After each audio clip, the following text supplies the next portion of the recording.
Nagkagubot, nagdasok ug miresulta sa pagkaangol sa 29 ka tawo didto sa Zamboanga City ni adtong Sabado, Agosto 20. Sa unang adlaw sa Educational Assistance Rollout sa Department of Social Welfare and Development Regional Office. Sa media briefing, gisaysay ni DSWD Secretary Erwin Tulfo nga daghan ang naangol og samarana tungod sa insidente ug nadala dayon sa lokal nga hospital sa Zamboanga. Sinasabi namin, unahin namin yung mga, syempre, yung mga nagparehistro online, ay gusto, sigaw ng sigaw, walk-in. Yeah, we said may walk-in din tayo. Pero, syempre, kawawa naman, di ba, nagparegister sila online, pagkatapos di mo naman uunahin. So, ngayon, ginagawa namin, pailan-ilan, nagpapasok na kami ng walk-in. Itong mga nakikita niyo sa tent, these are walk-in, these are people na have appointment through online. Ito yung mga pinauna namin kanina pang umaga. May mga nagmamakaawa, kagabi pa raw sila kumila. We understand that. Pero paano naman itong mga sinabi namin na magpa-register online and then may walk-in din.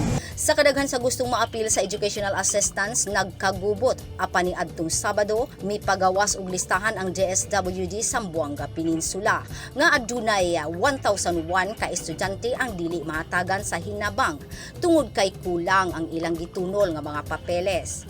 Sa opisyal nga talaan sa DSWD, mokabat sa 48,000 ka mga student increase ang nakadawat og educational assistance ni adtong Sabado. Ug kapin 141 million pesos ang tibuok kantidad nga natunol kanila. Sa DSWD Regional Office 9, nakadawat ang 1,503 ka mga ginikanan ug mga bata. Apan nakadesisyon ang DSWD nga ipasa sa mga ginikanan sa ilang fields offices ang ilang dokumento ug maghulat sa tawag sa DSWD kung kanus sila moadto aron modawat sa ayuda. Tungod sa panghitabo, nangayo og pasaylo si Secretary Erwin Tulfo. Masasabi ko lamang po, pasensya na po kayo. Ginagawa naman po namin ang paraan. Nagre-recalibrate po kami, ina-adjust po namin. Siguro po, next weekend po, ang gagawin po namin, hihingi po kami ng tulong, ibababa na namin sa munisipyo. Pero not in the barangay po, kasi barangay, humihingi po ng indigency, ayaw po ng mga tao yon.